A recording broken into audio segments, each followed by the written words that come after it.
અમદાવાદના નિકોલમાં જ્વેલર્સમાં ચોરી કરનાર યુવતી ઝડપાઈ। ચોરી કરનાર મુખ્ય આરોપી હર્ષિદા શેટ્ટીની ધરપકડ।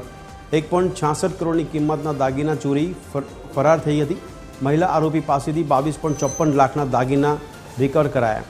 પ્રેમી મયુર માલી સાથે મળીને ચોરીનો બનાવ્યો હતો પ્લાન। યુવતી મયુર સાથે બુલેટ મારફતે ઉદયપુર, જયપુર અને દિલ્હી થઈ હતી ફરાર। દિલ્હીમાં હોટલમાં હર્ષિદાને મૂકી પ્રેમી દાગીના લઈને ફરાર થયો। ફરાર પ્રેમીની ઝોન 5 LCB અને સ્થાનિક પોલીસ દ્વારા ધરપકડ કરાઈ।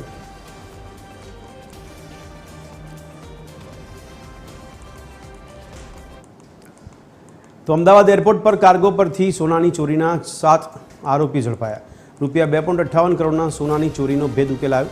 એરપોર્ટ પોલીસે ગુનામાં સંડોવાયેલા 7 આરોપીની ધરપકડ કરી। કાર્ગોના કર્મચારીઓએ જ કરી કરોડોના સોનાની ઉઠાંતરી। આરોપીઓ પાસેથી 69.24 લાખ રોકડ અને 1 કરોડનું સોનું રિકવર કરાયું। એરપોર્ટ ગોલ્ડ ચોરીના તમામ આરોપીઓને જેલ હવાલે કરાયા।